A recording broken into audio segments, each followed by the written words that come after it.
Fala aí, galera. Tô gravando esse vídeo aqui do celular, né? Até para ser um pouquinho mais breve mesmo o vídeo. Mas, mesmo do celular ou do computador aqui, sou o Gabriel Amaral também. Gabriel Amaral, jornalista de formação tricolor de coração. Você deixa seu like aí embaixo se você gostar do vídeo e se inscreve aqui no Raiz Tricolor se você gostar do canal. Beleza?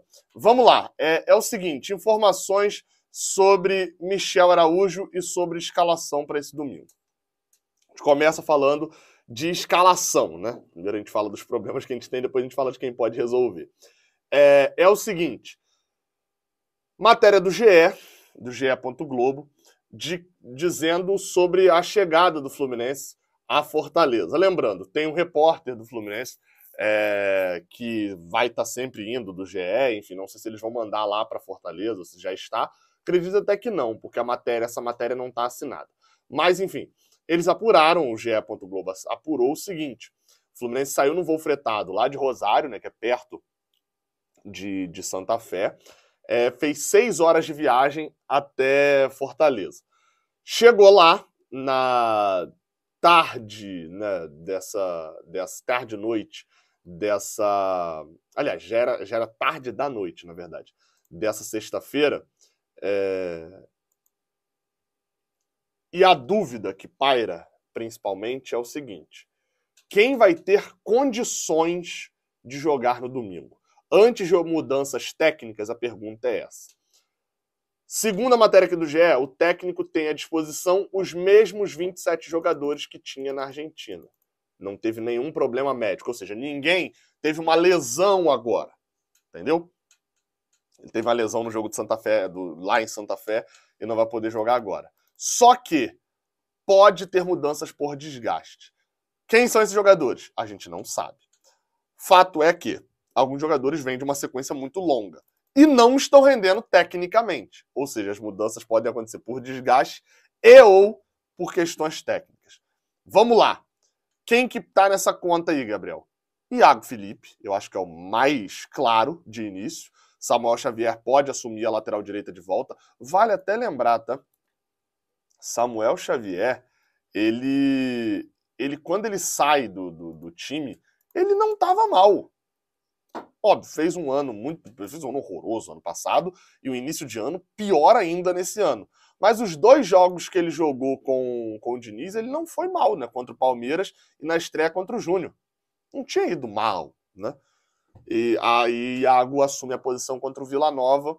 Aliás, depois, né? Porque ele chega a jogar contra o Vila Nova, sai passando mal e tal, e depois não volta nem no jogo de domingo, nem no jogo contra o União, ele continua no banco.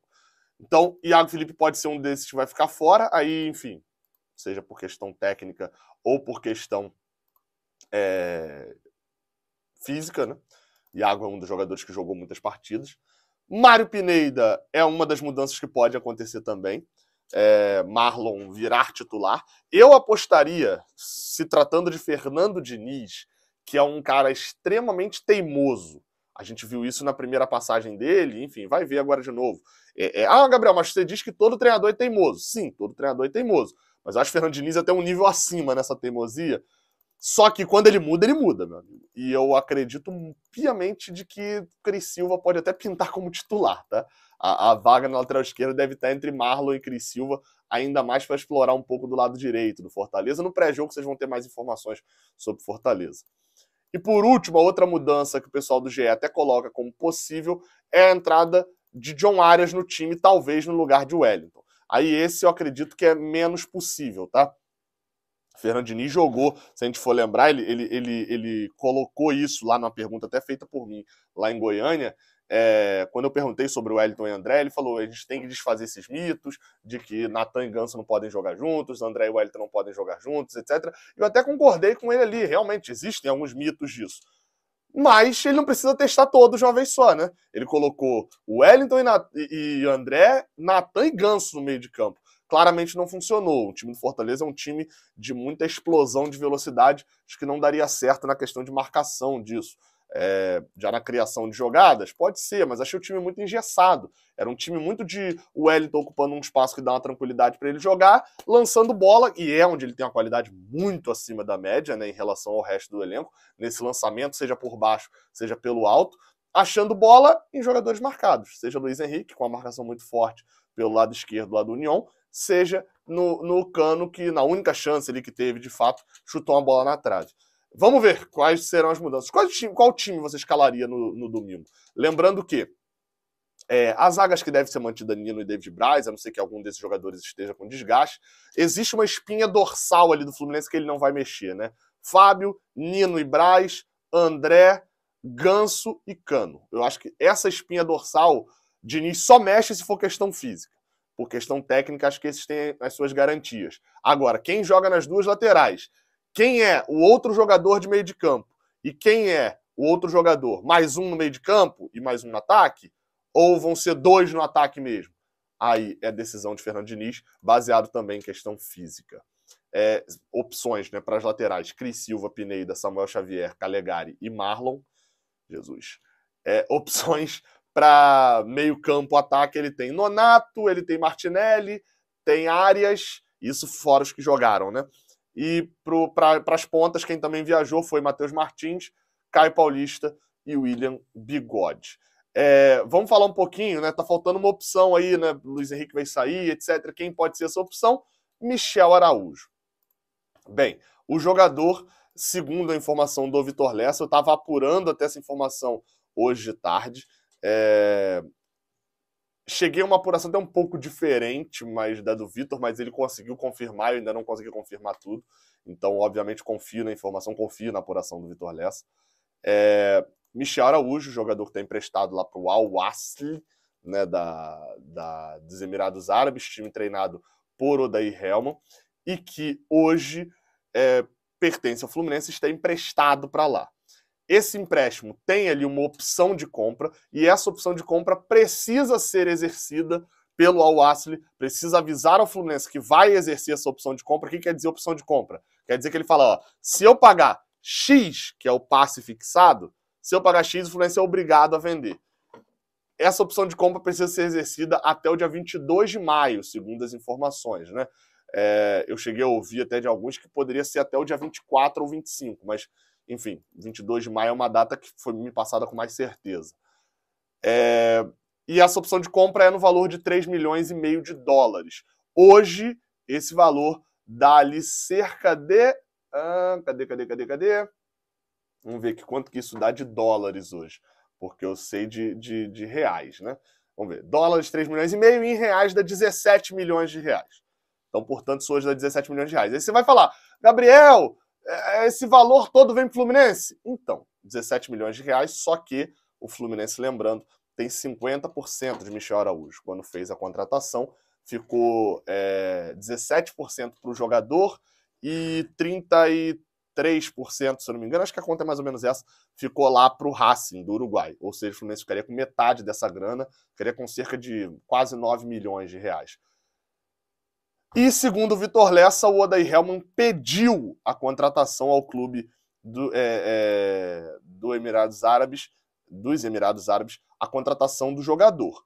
Aí, vamos lá, tá? Vamos para algumas questões que segundo o Vitor Lessa, essa apuração dele, enfim, no Fluminense ele não conseguiu qualquer informação, tentei apurar também dentro do Fluminense, e a única resposta que eu recebi é que até agora não tinha nada de oficial, e aí, enfim, não me responderam depois quando eu perguntei sobre questões extraoficiais, algum contato, algum indício, também não falaram nada. Porém, o que eu consegui apurar sobre outras saídas? Consegui apurar não, são notícias que estão aí, não é apuração isso, né? São notícias que estão aí. O time lá do Al-Wasl também tem outros brasileiros, né? Como, por exemplo, o zagueiro Adrielson, que é zagueiro do Sport, fez parte de uma geração ali bem vitoriosa da seleção brasileira de base, né? Enfim, era um jogador tido como um jogador para poder despontar muito. Entrou numa fase, acabou indo para lá por grana, né? Principalmente do Sport. Era zagueiro titular de lá com o Odair Hellmann, um zagueiro até meio bem jovem, assim, né? Tem 24 anos, é da mesma idade. Na verdade, é um ano mais novo do que Michel Araújo. E o Adrielson, segundo a matéria do Diego Borges, ele fez o seguinte, ele falou o seguinte, né? A apuração do Diego Borges lá numa matéria de um jornal de Pernambuco. O time lá da Arábia, né, o Al-Wasl, não quis efetuar a compra de Adrielson, mas querem um reempréstimo. querem emprestado de novo. E isso o Sport vai recusar, Adrielson vai voltar.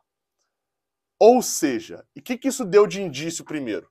Que talvez o time de lá não tivesse a grana para comprar. Acho pouco provável, os times de lá no geral têm muito dinheiro para investir, só que eles têm muito dinheiro para investir, mas não ficam jogando dinheiro fora.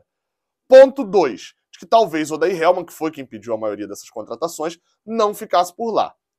Vale a gente lembrar, o Odair Hellmann claramente saiu daqui para poder ganhar dinheiro. Era para poder receber um salário de quase R$1 milhão por mês e ficar milionário. Uma temporada lá, ele fez a vida dele toda, já botou lá, o dente tá branquinho e tal, a gente já viu fotos. Ele já fez a vida dele toda. Se ele quiser, tiver esse tesão, e pelo que falam, ele é um cara que tem esse tesão em futebol ali, em ser treinador à vera mesmo, aquilo lá é só colônia de férias, também não é garantia dele ficar. Então, neste momento, até este momento, que é o sábado de madrugada, né? A madrugada do sábado, não tem qualquer confirmação ainda se o Odair Hellmann vai ficar no Al-Ahly e, mais do que isso, se essa compra será feita mesmo. Devemos ter emoções fortes ao longo do sábado e ao longo do domingo de informações sobre Michel Araújo. Mas, a princípio, eu acho que não está descartado a questão de repetirem o processo que estão fazendo com o Adrielson. Tentarem um reempréstimo. É óbvio, Michel Araújo teve um ano melhor até do que o de Adrielson lá no Al-Ahly. Ele é jogador de frente, fez muitos gols. Tem uma média de 1 gol a cada 3 jogos, 13 gols em 32 partidas lá no Emiradão, né, nas suas copas lá do presidente, cópia do Etisalat, copa enfim, de todo mundo. Vamos ver o que vai acontecer agora. É isso. Valeu.